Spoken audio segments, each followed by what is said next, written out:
Foi realizado na sede do Sindicato dos Estabelecimentos Particulares de Ensino do Ceará a palestra Desafios da Gestão em Família. O seminário foi ministrado por Arthur Lídio, sócio consultor da empresa Gomes de Matos, e trouxe assuntos pertinentes à área como a importância da sucessão nas empresas. Participaram do momento os membros do Sinep e convidados. Só é considerado que eu estou na segunda geração na hora que a segunda geração assume a autonomia de gestão. Enquanto a primeira geração estiver no comando, com o filho do lado, ainda é considerado primeira geração. Então, esse conceito, ele não é tão usual, né? Porque eu só vou chamar de empresa familiar aquela que já está na segunda geração? Não. Então, vamos procurar um outro conceito que encaixe mais. E esse outro conceito, ele traz o quê? Do Luiz Werner. A empresa familiar é a somatória dos elementos racionais e irracionais de uma convivência baseada simultaneamente em emoções e na sobrevivência da empresa. Então, eu destaquei aí, coloquei de negrita a palavra emoções. Esse é o grande diferencial da empresa familiar. Eu tenho uma gama de emoções ali, de uma trajetória de vida daquela família, que não tem como eu separar. Então, às vezes, existem conflitos de irmãos? Existem. Mas por quê? Aí você tem que entender o que aconteceu no passado entre aqueles dois irmãos, que eles têm um conflito no ambiente empresarial. Por quê? Tem emoções.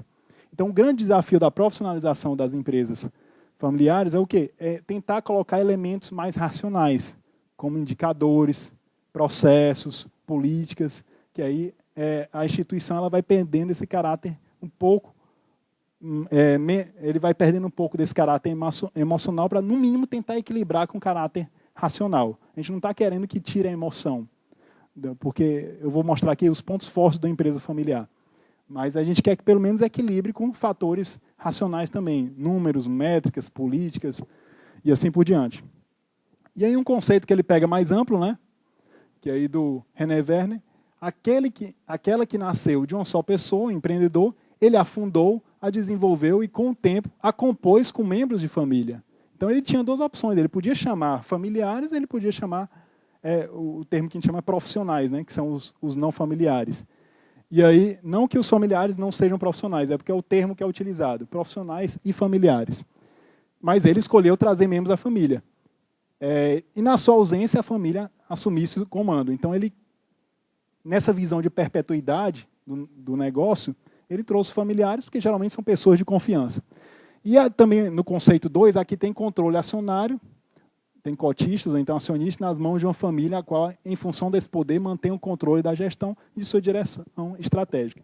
Então, nesse segundo conceito, eu também posso considerar, como empresa familiar, aquela que eu posso não ter diretores familiares, mas eu tenho só donos familiares. Eu tenho uma família, dona daquela instituição, e ela contrata profissionais para tocarem aquela instituição. Também é considerado uma empresa familiar, porque existe o interesse de uma família naquele negócio.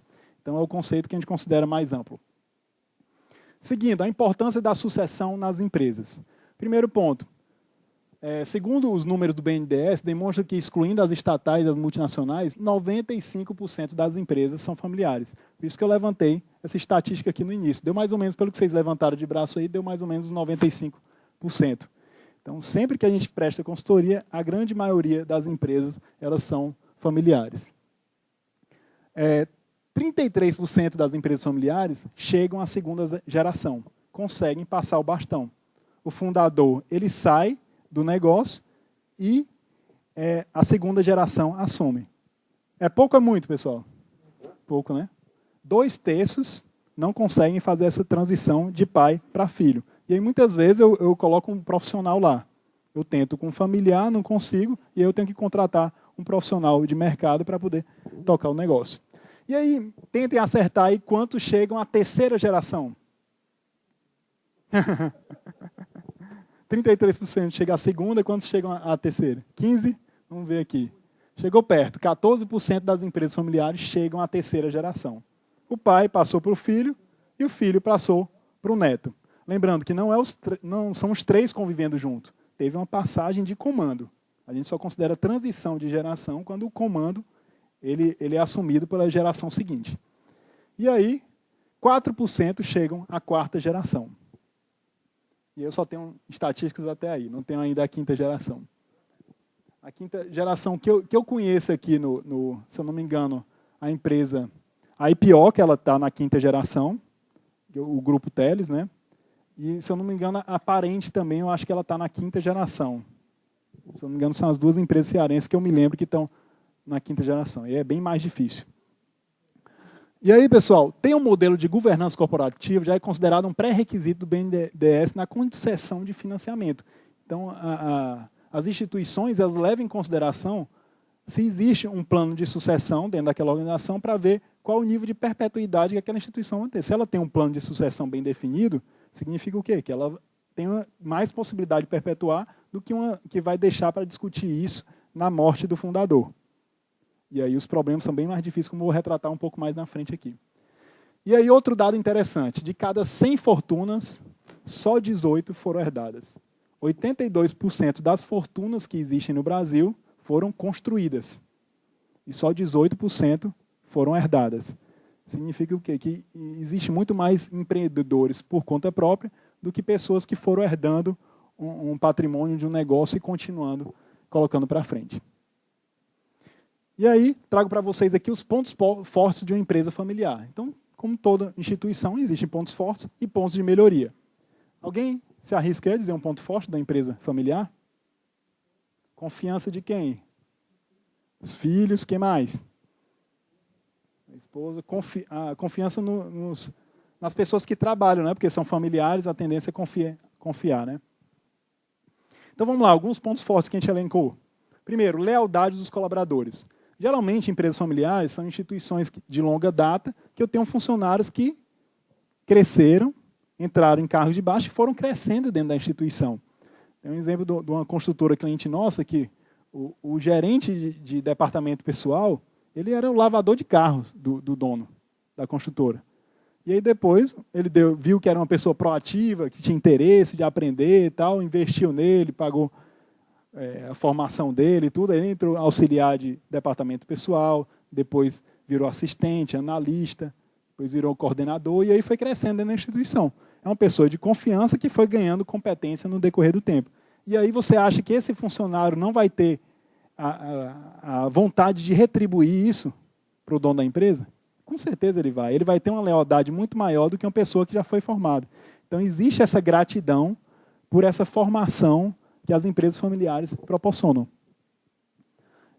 E aí a confiança ela é um fator realmente bem levado em consideração. Outro ponto também é que o nome da família e sua reputação na região, ele é geralmente considerado um ponto forte. Então, eu não estou tratando, eu falei aqui, eu não estou tratando com o grupo Teles, eu estou tratando com a família Teles.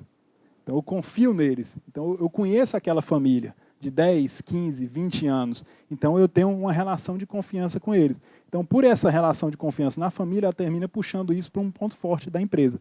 A empresa ela tem uma credibilidade no mercado por conta do nome da família. Outro ponto positivo também é a continuidade de administração. A gente faz pouco trabalhos para instituições públicas, mas a gente fez um trabalho para a economia mista, que é a CAGES, e a gente tinha muita dificuldade, porque a CAGES, de 4 em 4 anos, ela muda o presidente. E aí, uma vez entrou um engenheiro, ele fez várias mudanças estruturais dentro da CAGES. Aí depois entrou um economista que veio do Banco Central. Aí o foco dele já era em redução de custos. Então, nessas empresas que mudam, tem alternância constante de poder, o que acontece? Cada um vai trazendo seu estilo e eu não tenho uma continuidade da administração. Depois de 4 anos, muda todos os projetos.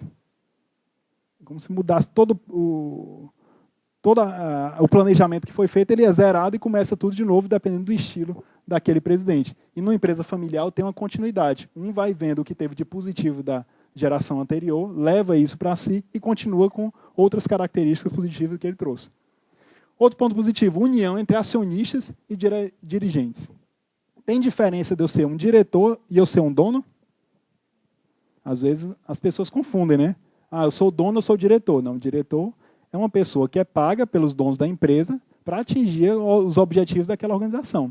Se eu sou um diretor pedagógico, não obrigatoriamente eu sou um dono. Os donos daquela instituição me contrataram para eu poder tocar a área pedagógica do colégio. E as gerações se sucedem, permitindo união entre passado e futuro. As empresas familiares, elas têm um ponto fortíssimo, a cultura organizacional, a filosofia empresarial, o jeito de trabalhar daquela instituição. Isso vai passando de pai para filho, dos parentes. Então, isso é um poder muito grande. Então, teve um estudo do Jim Collins, que ele fez uma pesquisa das empresas feitas para durar. E ele percebeu que o grande fator que essas empresas duravam mais do que as demais era justamente ter uma cultura forte, um jeito de trabalhar que não dá para copiar. Cada instituição de vocês tem um jeito de trabalhar. O concorrente ele tenta copiar os processos, a política de desconto, o preço, mas a filosofia de trabalho, o jeito de trabalhar, ele não consegue. E isso é um diferencial na perpetuidade dos negócios, e que a empresa familiar ela tem muito bom. Então, empresa familiar tem pontos fortes que a gente tem que explorar. E os pontos fracos, pessoal? O que é que vocês acham que acontece na empresa familiar? Então, vamos lá. Pontos fracos da empresa familiar. Primeiro, a semente da destruição pode estar no próprio fundador. Por que o fundador ele pode ser a destruição do negócio, pessoal? Me expliquem aí. Centralizador, não passa, não forma ninguém, né? O negócio depende dele. E às vezes a gente chega nas empresas, aí tem as pessoas se vangloriando. Olha aqui, eu não posso tirar férias, porque se eu tirar férias, a empresa para. E a pessoa se vangloriar disso. Aí a gente já percebe logo, né, que com certeza é uma pessoa centralizadora, que os processos dependem dela, e não tem formação de sucessores ali. Aí sempre quando a gente começa um trabalho de consultoria, a gente vai conversando com os principais líderes, né, das empresas. Aí uma vez a gente estava fazendo uma entrevista dessa com um senhor, ele tinha acho que 74 anos. A gente perguntou para ele, como é que o senhor enxerga o futuro dessa empresa aqui? Como é que a empresa vai estar daqui a 5 anos? Ele respondeu para a gente, não sei, eu não vou estar mais aqui, eu já tenho morrido. E ele não tinha preparado ninguém. Ou seja, ele tinha criado um negócio para ele usufruir dele enquanto ele estivesse vivo. Ele não estava preocupado em deixar um legado. Então, às vezes, o fundador ele é a semente da destruição do negócio, se ele não tiver essa cultura de passar e descentralizar. O que mais? Parentes podem não ser os melhores sócios. Qual é a melhor maneira para escolher um sócio, pessoal? Se eu sou uma pessoa muito boa da área acadêmica, da área pedagógica, eu tenho que procurar um sócio que seja como? Do outro lado, um que me complemente. Essa é a maneira natural de eu escolher um sócio. Eu vou ter que procurar alguém bom de retaguarda, administrativo, financeiro, para poder me complementar. Ele tem características que eu não tenho. Então, somando nossas forças, a nossa instituição vai crescer mais. Sendo que, nas empresas familiares, às vezes é cometido o erro de escolher a pessoa por parentesco, e não por essa complementariedade. E aí, às vezes, eu tenho pessoas muito parecidas dentro do negócio. E aí o negócio não cresce por não ter essa diversidade. Eu não tenho perfis diferentes, perfis complementares. O que mais? Centralização de decisões. Uma vez a gente fez um trabalho aqui para uma rede de farmácias grandes aqui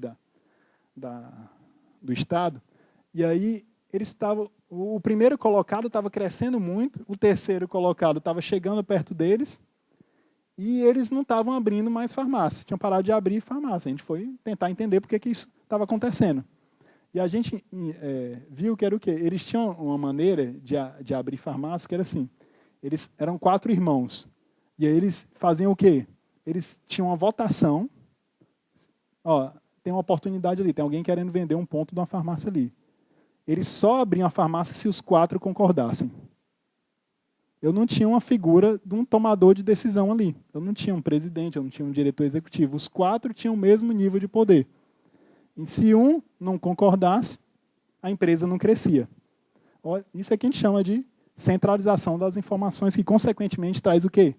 Baixa velocidade de decisões. Nepotismo também acontece ou não? Preferências? E aí, só pelo fato dele. A gente está falando a questão do horário aqui, acontece muito. Só porque ele é filho do dono, ele pode chegar na empresa 10 horas da manhã. Mas o outro que está no mesmo cargo que ele tem que chegar às 8. E aí, liderança, pessoal, ela é através do exemplo. Não tem como eu liderar alguém só com palavras. Posso ser a pessoa mais carismática do mundo, mas se eu falar uma coisa e fizer outra, as pessoas não vão me seguir. E aí, se eu quero pontualidade da minha equipe, eu tenho que ser o primeiro a chegar. Aí as pessoas naturalmente vão replicando aquele comportamento que eu tenho. Então, o nepotismo, ele às vezes atrapalha. E também é comum gestores não fazerem distinção entre caixa da empresa e o caixa da família. E aí é tudo misturado. O dinheiro da empresa com o dinheiro da família. Pega o boleto do cartão de crédito, aí a empresa paga. Ah, tem um carro, a empresa paga. Como é uma maneira profissional de tratar isso? Tem que se fazer um estudo. Geralmente, quando a gente chega e tem esse problema de mistura de caixa da empresa com da família, a gente fez um estudo para entender qual é o comportamento de gasto daquela família. E tem que se definir um prolabore. E aí, vamos supor que a retirada ali seja de 10 mil, a gente tem que definir, a retirada de prolabore aqui é de 10 mil. Qualquer coisa que você tire a mais, qualquer valor que você tire a mais do que isso, é antecipação de prolabore. Você já está começando a consumir o seu prolabore do mês seguinte. E aí você começa a educar a família para poder ter essa separação. E aí, a gente entra no processo que a gente chama profissionalização da empresa familiar, que ela tem algumas etapas. A primeira, os 3 pontos básicos são o quê? Primeiro, integrar profissionais a familiares na direção. Às vezes a gente chega nas empresas familiares, a gente pergunta, quem são os diretores aqui? Ah, os diretores são aqueles 4. Aí você vai ver, os 4 são familiares. E aí não tem espaço para, pelo menos, uma das pessoas ser um profissional, que se chama, né? Uma pessoa de mercado. Isso é ruim, porque não oxigena as práticas da empresa. Uma pessoa de mercado ela vai trazer visões diferentes. E aí ela vai oxigenando, trazendo novas práticas, inovações. Então, não é legal para a empresa familiar ter todos os membros da alta direção sendo familiares. É interessante que tenha essa troca entre familiares e profissionais, que se falam. Práticas mais racionais e menos emocionais. Os fundadores, pessoal, eles têm um feeling muito grande. Eles tomam decisões pela experiência prática deles durante o ano que não tem como, às vezes, passar isso. Mas os sucessores, eles têm que ser formados. Eles precisam de instrumentos para saber se vai chover hoje ou se não vai chover. Ele tem que ter instrumentos. E aí, geralmente, a gente se trabalha com indicadores, números, percentuais, porque ele vai ter... O nome indicador é de tudo, né? Quando eu não sei uma palavra, eu quebro ela no meio. Quando eu quebro indicador no meio, vira o quê? Vou quebrar no meio, indicador. Indica a dor.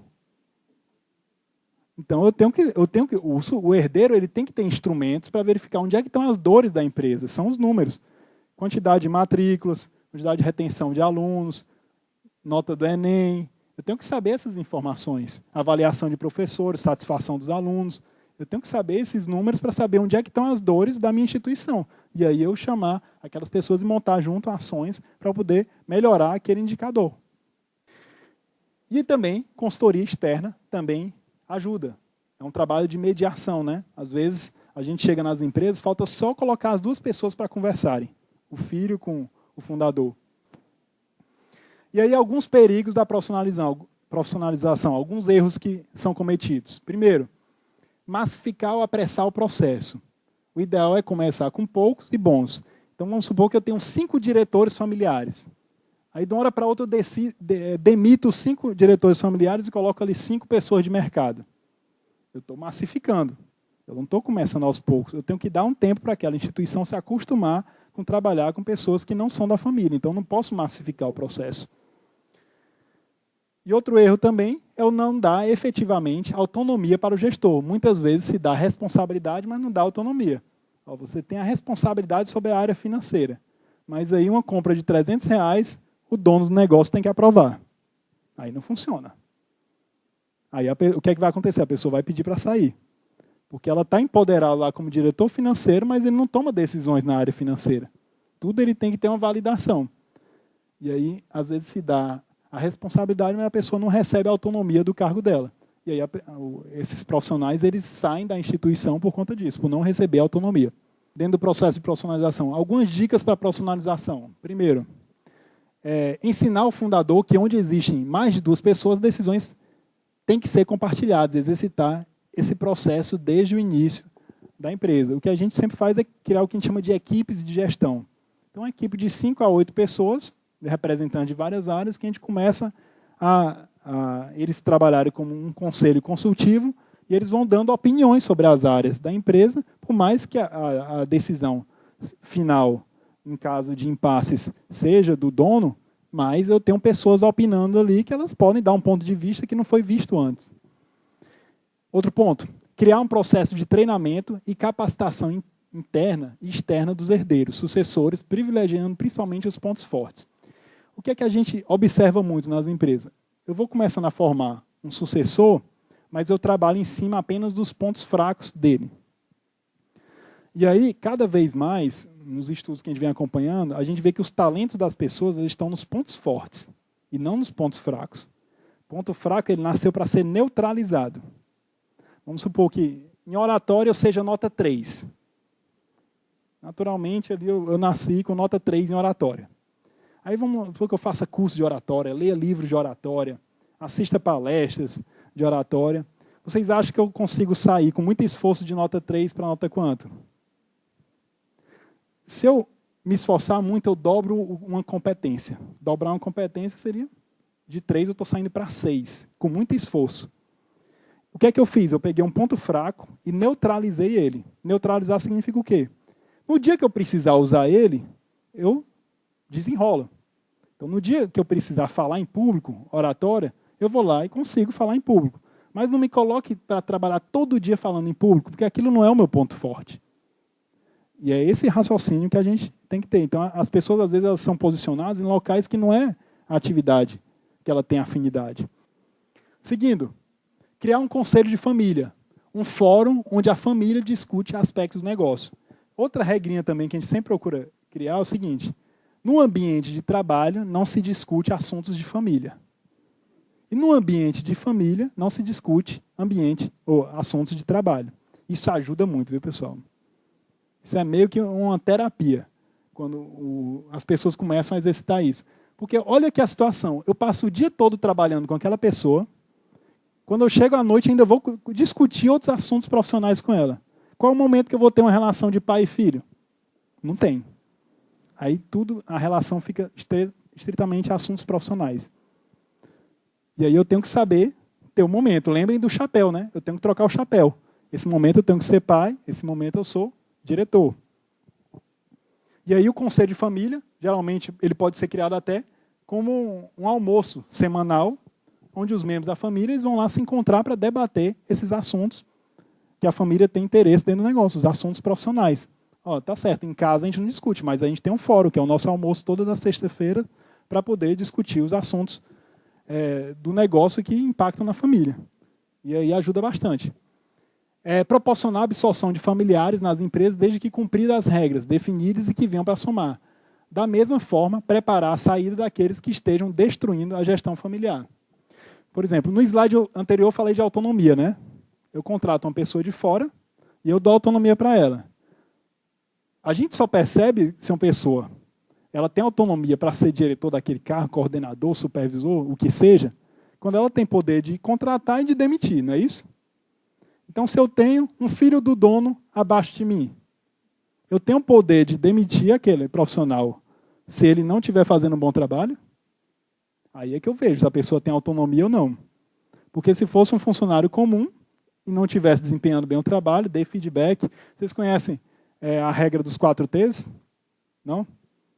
Assim, o funcionário ele não está desempenhando bem as tarefas dele. Aí você vai para o primeiro T, que é o treina. Treinou, certificou que ele aprendeu e tal. Aí ele continua cometendo erro. Aí qual é o segundo T? Treina de novo. Treina mais uma vez, certificou, acompanhou. Opa, ele está sabendo, na minha frente aqui ele está fazendo. E aí, comete erros novamente. Aí tem o terceiro T, que é o quê? Treina novamente. Vou treinar mais uma vez por desencargo de consciência. E aí vem o quarto T, que é o T de troca. Treina, treina, treina, troca. Você está com consciência tranquilo, fiz o meu papel. O papel de líder é esse. Eu treinei a pessoa, eu certifiquei, ele estava sabendo. Uma pessoa não faz alguma coisa por 3 motivos. Ou ela não sabe o que fazer, ou ela não sabe como fazer, ou ela não quer fazer. Os 2 primeiros é a responsabilidade do líder. Se ela não está sabendo o que fazer e nem como fazer, o líder não está fazendo o papel dele. Mas se ela não quer fazer, aí vem você se certificar, né? Através dos 4 T's, que realmente a pessoa não está querendo fazer aquela atividade dela. Então, são esses tipos de regras que eu estou falando. Seguindo, outras dicas para a profissionalização. Primeiro, criar mecanismos para garantir a continuidade da empresa através de gerações, como acordo de acionista. Vou mostrar aqui um exemplo para você de um acordo de acionista. Family Office, ele é o quê? Às vezes, as famílias elas têm muitos negócios e elas criam uma empresa que ela tem um advogado, um contador, uma pessoa especialista em investimentos, às vezes até abre uma imobiliária para administrar os bens. Então, o Family Office são profissionais que estão ali numa empresa e eles prestam suporte para a família no que precisar, nos aspectos fiscais, contábeis, jurídicos. E aí eu tenho uma empresa de assessoria para a família. Conselho de administração, normas e procedimentos, unidade de negócio, abertura de capital, plano de sucessão. Eu vou mostrar alguns exemplos aqui. Em caso de cisão, né, ruptura, falta de acordo, brigas, procurar uma solução de curto prazo, evitando demandas judiciais e prolongar o sofrimento pessoal. Alguém aqui já participou de um processo de espólio? Inventário, tal. Às vezes demora anos e anos, né? Demorou mais de 10 anos o teu? Mais de 10 anos, né? E olha aí, a empresa do mesmo jeito. Então eu tenho que criar acordos que no falecimento de alguém, eu já tenho ali um plano de sucessão para ver quem assume. A mesma coisa, é o que a gente chama de blindagem do negócio, né? Como também eu tenho que criar, dentro dos contratos sociais, algo que preserve o negócio, né? E aí depois falar um pouco, às vezes, que regra, né? Que algumas empresas colocam os cônjuges, não, se eles herdarem cotas, eles não podem trabalhar dentro do negócio, eles ficam só como acionistas. Então, tem algumas regras que se pode colocar nesse sentido.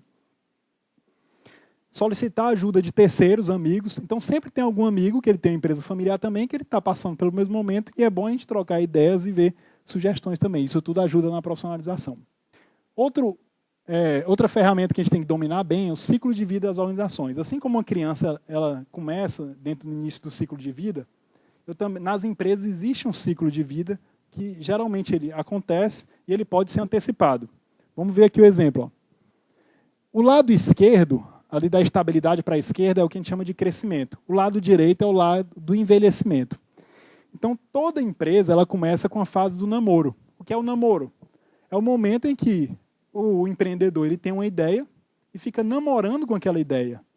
Estou pensando em abrir aquele negócio, e começa a estudar, se preparar no assunto, aí faz um piloto, até que ele abre a empresa. Na hora que ele abre a empresa entra na infância. E aí, na fase da infância, para a empresa ser considerada na infância, enquanto ela depender de dinheiro do fundador, enquanto o fundador tem que botar dinheiro dentro do negócio, como uma criança, né? Uma criança não se sustenta sozinha. Ela ainda está na fase da infância.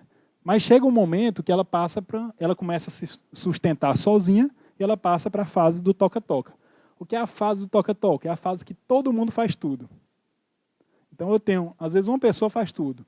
Eu tenho uma pessoa que faz o pedagógico, faz administrativo, faz compras, faz recursos humanos, faz departamento pessoal. Então uma pessoa ela faz tudo. É a fase do toca-toca. E aí a empresa nesse momento ela vai crescendo e ela tem que começar a estruturar cada área. Eu preciso de uma pessoa para o departamento pessoal, eu preciso de uma pessoa para o financeiro. A empresa não pode ficar do tamanho de uma pessoa só. Eu tenho que ir contratando outras pessoas para o negócio ir crescendo. Aí ela passa para a adolescência. A adolescência é a fase que entra uma nova geração de líderes. Eu tenho uma geração que fundou e eu tenho uma nova geração de líderes. E às vezes existem diferenças de pensamentos, né? Se essas diferenças de pensamentos elas são alinhadas, a empresa chega na plenitude, que é o momento que ela tanto é boa administrativamente, como ela continua empreendendo, ela continua crescendo. Se ela parar de empreender, ela continua bem administrativamente, mas para de trazer inovações, ela entra no que a gente chama de estabilidade. Então a estabilidade já é uma fase ruim, porque ela estagnou. E aí eu tenho o quê? Depois da estabilidade, a aristocracia, você entra naquelas empresas que tudo muito luxuoso, tal, mas a empresa está muito mais preocupada em quê? De mostrar pompa e tudo, ela perde um pouco da austeridade, de economizar gasto. A gente costuma dizer que gastos são igual unha, né? Você tem que estar sempre aparando. Custo é igual unha, você tem que estar sempre aparando, sempre vendo onde é que eu posso estar otimizando ali. Mas as empresas na aristocracia, elas não estão preocupadas em economizar, não. Eu entro numa burocracia incipiente, a empresa é excesso de controles, não foca em inovações, nada, e aí é tudo muito burocrático, a empresa chega até a morte. Não necessariamente eu preciso percorrer tudo. Eu posso, em algum momento desse, no namoro, ele pode ver que aquela ideia não era tão interessante e ele abandona. E aí a empresa nem chega a existir. Na infância, eu posso me cansar de botar recurso dentro da empresa e aí eu tenho uma mortalidade infantil.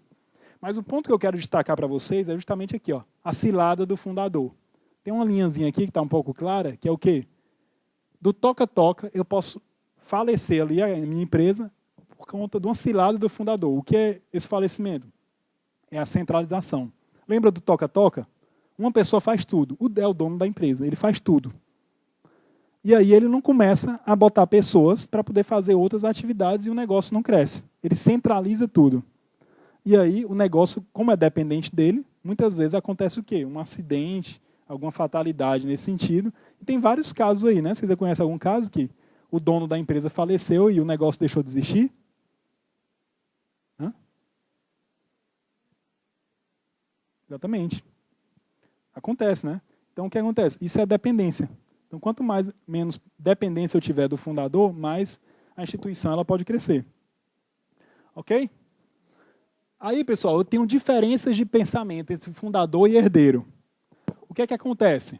O fundador, um perfil ali entre 50 e 70 anos, não é regra, né? É só um parâmetro. O herdeiro, o sucessor, 25 a 40 anos.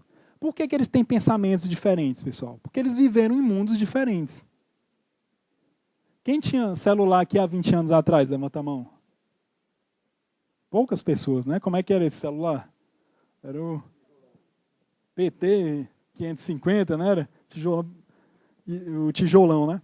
E aí era diferente o mundo, né? Tinha a época das fichas telefônicas, né? Também que a gente tinha que comprar uma cartela de ficha telefônica.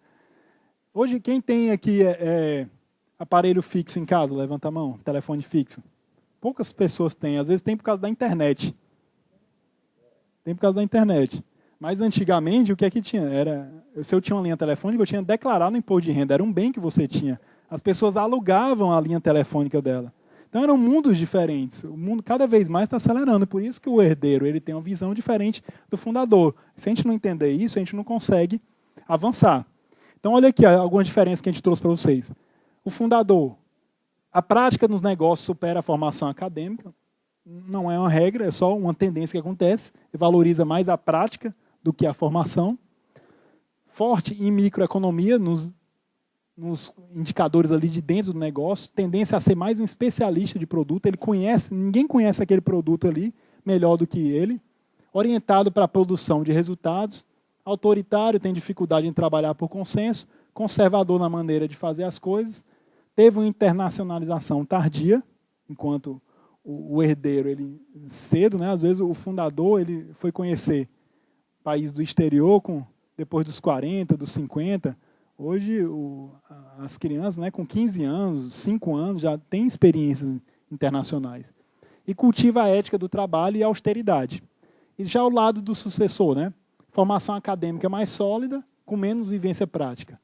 Forte em macroeconomia, os fatores externos da empresa, tendência a ser generalista, orientado para a marcha, para o mercado, liberal, prática de administração mais participativa, disposto a experimentar estilos diferentes de gestão, gosta de experimentar novidades, começa a internacionalizar-se mais cedo e comportamento mais hedonista, no sentido de disposto a usufruir os prazeres da vida. Tá bom, eu quero trabalhar, mas também eu quero qualidade de vida.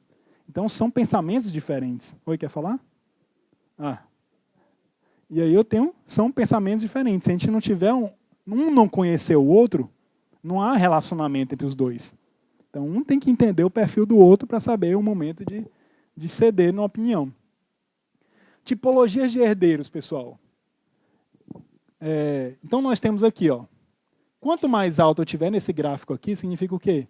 O herdeiro tem interesse no negócio. Quanto mais para cá aqui no eixo X, ele tem mais preparação. Então, significa o quê? Ó? Se ele tem pouco interesse no negócio e pouca preparação, ele é um herdeiro não sucessor. Ele é um herdeiro que não vai suceder dentro do negócio. Ele nem tem interesse e nem se preparou para aquilo. Então, herdeiro que não será sucessor. Eu posso ter esse fato aqui, ó. Ele tem bastante interesse no negócio, mas ele ainda não é preparado. Aí é o momento de eu formar ele, né? Ele é um herdeiro trainee. Eu tenho que preparar ele para suceder o negócio no futuro. Ele tem interesse. Como eu posso ter um herdeiro bem preparado, mas que não tem interesse naquele negócio? Significa o quê? Que ele está ali temporariamente. Ele é um excelente profissional, mas ele não quer passar o resto da vida dele naquele negócio. Ele tem outros sonhos, outros desejos. Então, ele é o herdeiro profissional. Ele tem as competências para o cargo, mas ele não quer suceder. Isso pode acontecer. Não é obrigado um herdeiro ter que fazer a sucessão. Ele pode trabalhar ali de maneira bem profissional, competente, gerar resultados, mas ele, no futuro, ele quer outros objetivos. E como eu posso ter um herdeiro sucessor? Que aí ele tanto tem interesse no negócio, como ele está preparado. Esse é o momento de suceder. Qualquer sucessão que não cumpra os dois eixos do gráfico vai dar problema. Se ele não tem interesse no negócio e está bem preparado, ele foi forçado àquilo, vai gerar estresse. Ele vai trabalhar em cima de atividades que ele não gosta. Como também, se ele tem interesse, mas não está preparado, ele também não vai gerar o resultado. Então, os dois eixos são importantes. Seguindo. A pilha foi embora aqui. Pode me ajudar aí, Alexandre? Estilos de afastamento, tá? Então, existem maneiras do fundador sair do negócio. O primeiro estilo é o famoso monarca. Se eu morrer, então a gente vai começar a pensar em sucessão. Aqueles que não gostam de falar do assunto sucessão. Se falar nisso é a mesma coisa que está falando de morte. Está querendo me matar? Ainda vou viver muitos anos, viu? Então, esse é o estilo monarca. Depois que morre, é que deixa aí para o pessoal discutir. General, meu substituto é incompetente, sempre desqualificando os sucessores dele. E aí aquele sucessor, ele não vai ter apreço pelo negócio. Seguindo. Próximo. O meu não está passando não aqui, Alexandre. Tem que me ajudar aí. Hedonista. Agora eu vou ter tempo para usufruir dos prazeres da vida. E aí ele abandona totalmente o negócio, não faz uma transição e aí vai começar a viajar pelo mundo. É o estilo hedonista. O quarto. Empresário renascido. Posso até acompanhar esse negócio, mas eu vou me dedicar a um novo desafio. E aí, esse é um desafio das empresas familiares. Muitas vezes, eu tenho que preparar um outro negócio para o fundador. Pensa assim, uma pessoa que trabalhou 50 anos na vida dele, ele não vai conseguir ficar em casa sem fazer nada. Vai ou não? E eu tenho que estruturar um outro negócio para que ele vá fazer essa transição. E aí os sucessores preparados, eles consigam fazer essa gestão do negócio atual. Quinto, o embaixador. E aí ele se dedica a ser o quê? Vou ser o garoto propaganda da nossa empresa. Ele não tem atividades dentro do negócio, mas ele é o relações públicas. Nos eventos ele está sendo presente, nas associações de classe, dá palestras, falando sobre o case da empresa dele. E o sexto é o mentor. Se precisarem de conselho, estou disposto a ajudar. Os três de baixo, 4, 5 e 6, são boas práticas. Os três primeiros são más práticas. Então, o que é que a gente tem que estruturar? Respeitando o estilo de cada um, o empresário renascido é uma boa prática, o embaixador e o mentor são boas práticas, geralmente bem-sucedidas de transições. Próximo slide. Trouxe para vocês também um estudo aí do John Ward, que ele coloca o quê? Qual foi a maior dificuldade enfrentada pela empresa em toda a sua história? Foi uma pesquisa realizada com 125 empresas brasileiras. Primeiro lugar, com 29%, convencer membros da geração sênior a abrir mão do controle. Essa foi a maior dificuldade que essas 125 empresas brasileiras tiveram. Segundo lugar, 18% ali é a última, dificuldade em definir a melhor estratégia para o negócio, que é normal de todo negócio. Terceiro lugar, rivalidade entre irmãos, 16% das empresas acontece. 15%, dispersão e desinteresse de primos, que aí já está na terceira geração. Depois eu tenho casos de nepotismo, e aí com 8% dificuldade em atrair talentos de fora da família. Essas foram as principais dificuldades que as empresas familiares citaram. Seguindo, próximo slide. Quantos anos de experiência são exigidos dos integrantes da próxima geração antes que eles possam se juntar ao negócio familiar? Então, 32% das empresas não exigem, não tem requisito de idade.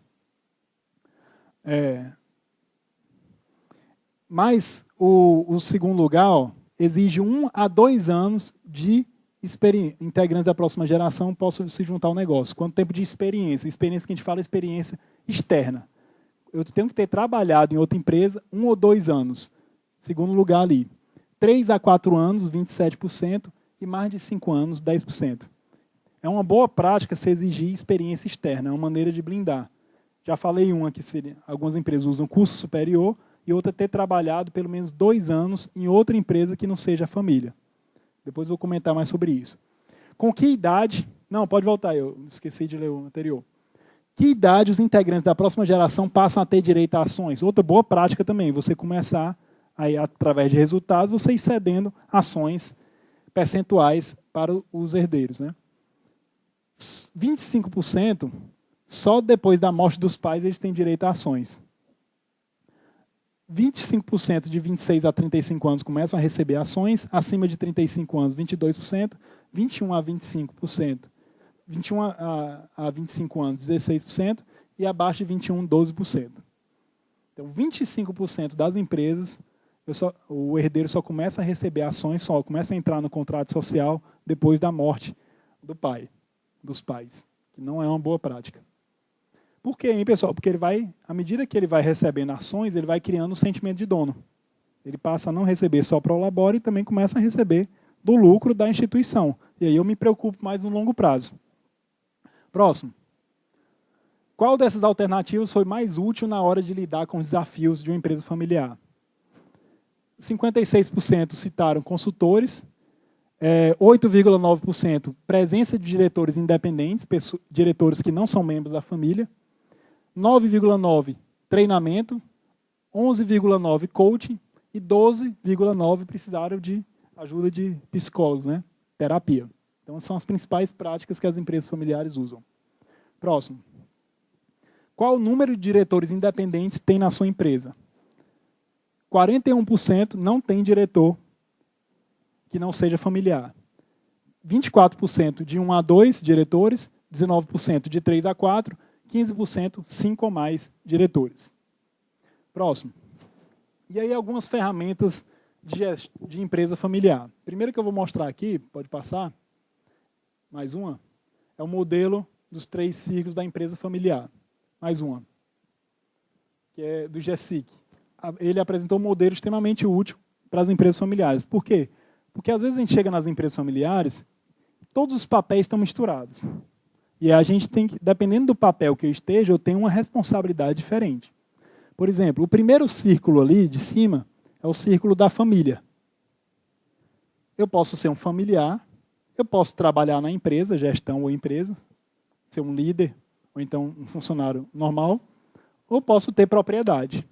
Dependendo do círculo que eu esteja, são interesses diferentes. Então, como vocês podem ver aí, existem 7 interesses diferentes que podem acontecer dentro do negócio de uma empresa familiar. Se eu misturar esses interesses, vai dar problema. Então, você tem que fazer essa reflexão. Em qual das interseções eu estou, né? A interseção ali, não tem interseção, né? O número 5, seria o quê? É só uma pessoa que é membro da família, mas ela não tem propriedade, não é dono e nem trabalha na empresa. É uma situação. A número 6 ali, ele trabalha na empresa, é um funcionário normal, mas ele não é membro da família e não é dono. E o 7 seria o quê? Ele é dono, não é da família e não trabalha na empresa. Só aí já são 3 situações diferentes. Aí eu começo a ter as combinações entre eles, né? Por exemplo, o número 3. Eu trabalho na empresa, sou dono, mas não sou da família. O 4, eu sou da família, sou dono, mas não trabalho na empresa. E o 2, eu sou da família, trabalho na empresa, mas não sou dono. E o 1, eu estou em todos os 3 fatores. Família, gestão e propriedade. Eu vou dar um exemplo aqui. Aí você, nos diversos temas da empresa, você tem que fazer essas diferenciações. Vou trazer... Vai mostrando de um em um, tá, Alexandre? Só mais um aí. Mais um. Então, vamos lá, ó. Em exercício, usando o modelo dos 3 círculos, vamos começar a separar quanto deveria ser a remuneração de cada um daqueles 7 componentes. pegando o conceito. Primeiro, ó, Prolabore. Vamos supor que a empresa definiu R$5.000 para todo mundo que trabalha na empresa como gestor. Então, sempre que aparecer a letrinha G, significa que é um gestor. A empresa definiu que é R$5.000 para cada gestor. E naquele mês vai ter distribuição de lucros. E eu tenho 4 sócios dentro dessa empresa com o mesmo percentual, cada um deles. E aí eu tenho uma divisão igualitária, né? Então, se eu tenho 4 sócios, eu tenho quanto para cada? Nesse mês vai ser distribuído? 10 mil para cada um. O primeiro componente, número 1 aí, ele é só gestor. Ele nem é membro da família e nem é dono. Então, quanto é que ele vai receber? 5 mil. Não é o valor que foi definido por ele ser gestor. Então, ele não recebe Prolabore porque ele é só gestor. Ele não recebe divisão de lucros porque ele é só gestor. Próximo. O P ele é só patrimônio. Então, ele não recebe mensalmente Prolabore, porque ele não trabalha, o nome já diz, né? Por trabalho, Prolabore. Prolabore é para receber quem trabalha na empresa. Então, se ele não trabalha na empresa, ele é para receber só quando tiver distribuição de lucro. E aí, nesse mês, ele vai receber 10 mil, porque vai ter distribuição de lucro, mas nos outros ele não recebe nada. Seguindo, o próximo. O próximo é um gestor e é dono. G e P, ó. Então, naquele mês, ele vai receber os R$5.000 por ele trabalhar na empresa e mais a distribuição de lucros porque ele é dono. Ok? E agora o próximo. É um membro da família, gestor e dono. Ele tem que receber os mesmos 15 mil do anterior. Senão eu tenho uma injustiça interna. E nas empresas a gente não vê isso muito acontecendo. Às vezes, pelo fato dele ser familiar, ele está ocupando o mesmo cargo do outro, o salário dele é R$1.000 a mais, R$2.000 a mais. Isso não pode acontecer, senão é injustiça interna. Aí os teus melhores profissionais eles vão procurar trabalhar em outras empresas.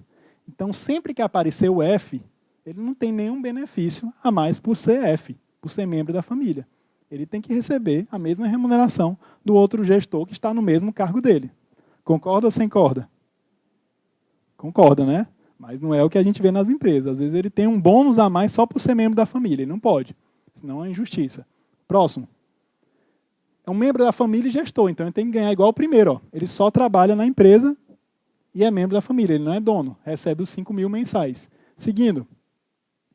Ele é um familiar e é dono. Não recebe nada mensalmente. Ele recebe só quando tiver distribuição de lucro. Nesse mês ele vai receber os 10 mil. E tem mais um, né? São 7. E um F recebe quanto? Hein? Nada. E às vezes a gente encontra. Você vai pegar a folha de pagamento das empresas, você vai ver lá, tem um funcionário lá que não existe, né? Não está trabalhando na empresa, mas ele está recebendo mensalmente. Um tio, um avô. Por que a empresa tem que pagar para aquele familiar? Não, algum familiar, se quer ajudar ele, deveria tirar do Prolabore dele e ajudar aquela pessoa. A empresa não tem nada a ver com isso. A empresa tem que gerar resultado, ela precisa reinvestir, ela precisa ser saudável. Então, pelo fato de eu ser só um F, se eu não trabalho na empresa e nem sou dono, eu não posso receber nada. Identificando os potenciais sucessores. Saiu recentemente na Exame essa pesquisa aí, que eles viram 5 competências que os sucessores tinham. Sucessores que fizeram bem essa transição. Vamos ver aqui elas. Primeiro, paixão pelo negócio. Aquilo que eu falei. Se a pessoa não tiver afinidade, não gostar, for apaixonada por outro tipo de negócio, ela vai ficar ali temporariamente. Por mais competente que ela seja, mas ela vai estar sonhando com outra coisa. Pode falar.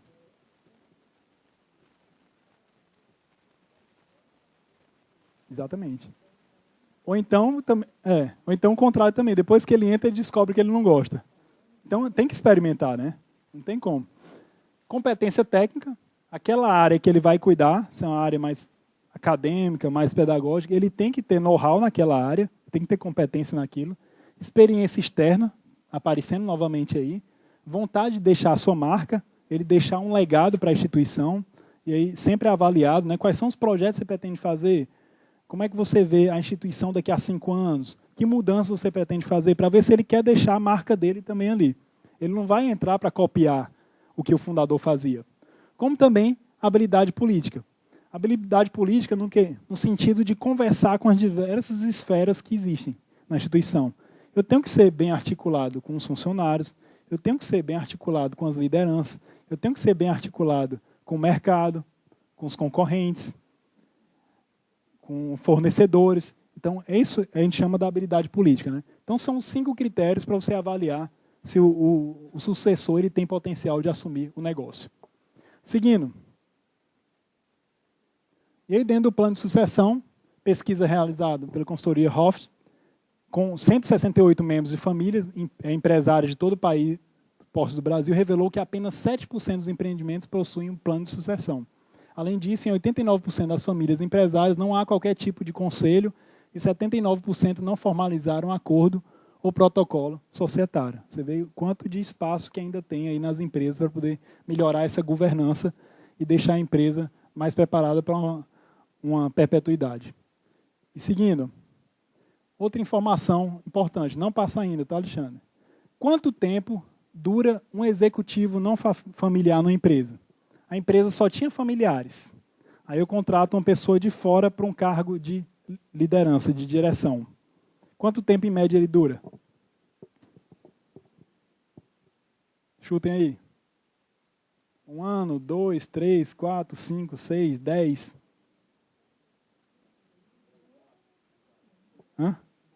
Um bocado. A empresa sempre teve diretores familiares. Aí entrou o primeiro para assumir o comando da empresa que não é familiar. Vamos ver aqui. Pode passar. Vamos lá. Ó. Fizeram essa estatística e viram o quê? Que o primeiro deles, ele dura em média 14 meses. Em média, isso foi essa estatística. Então, um não familiar assumiu o negócio, em média ele dura 14 meses. Mas olha que interessante, o segundo depois dele já dura 3 anos. Significa o quê? Que o primeiro diretor não familiar, ele meio que abriu, né? Gerou um aprendizado interno da empresa. Tanto as famílias foi se acostumando com ter outra pessoa dando ordens, tomando decisões, como a instituição em si, né? E aí o segundo, quando vem, ele fica mais tempo, fica 3 anos. E provavelmente não fizeram essa estatística do terceiro, mas provavelmente fique mais tempo. Então, realmente é uma mudança de cultura que tem que acontecer. E aí entra muito também naquela questão da autonomia, né? Às vezes eu contrato uma pessoa e ela não tem o poder da caneta.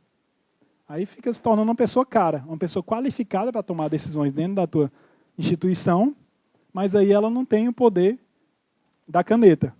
E aí fica caro para a instituição. Eu tenho uma pessoa com salário altíssimo, mas que não toma decisões.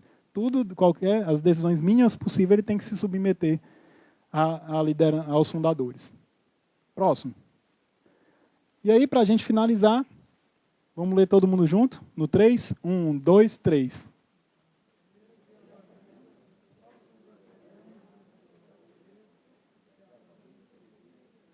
Um pouquinho mais de energia, tá? No 3.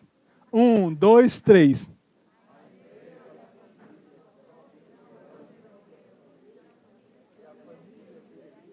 Então, Peter Drucker, né, que é um dos gurus da administração, ele coloca que o principal objetivo da família tem que ser servir aquele negócio. Lembra que a gente falou, né? Aquela instituição, ela tem o quê? Às vezes tem instituição de 50 anos, centenárias. Quantos funcionários tem ali? Se tem 50 funcionários, são 50 famílias que dependem daquele negócio. Se estão 100, são 100 famílias que dependem. Então, se a família não juntar suas forças para servir ao negócio, e aí, às vezes a gente vê o contrário. O negócio é que tem que servir a família. Aí não aguenta. Porque a família vai cada vez mais aumentando, e aí o negócio não comporta, né? Cada vez mais eu vou ter que ter retiradas do negócio para bancar a família. Então, tem que ser o contrário. O trabalho da família, o suor da família tem que fazer aquele negócio crescer e se perpetuar. Então, muito obrigado. Pode passar mais um aí. E aí tem os meus contatos, tá? Qualquer informação a mais que vocês queiram, trocar ideias, tal, fazer uma visita na instituição de vocês, eu estou à disposição. Muito obrigado, pessoal.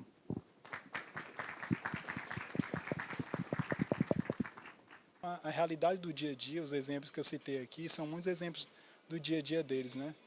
E aí algumas práticas eles estão começando a colocar, né? Por exemplo, ter não familiares também na gestão da instituição, começar a colocar os filhos, os sucessores, para poder receberem cotas da empresa, para ele ganhar esse sentimento de dono, que às vezes o sucessor ele não tem um sentimento de dono por ele não receber um retorno da lucratividade daquela empresa, daquela instituição. Muitas vezes ele recebe só um cargo.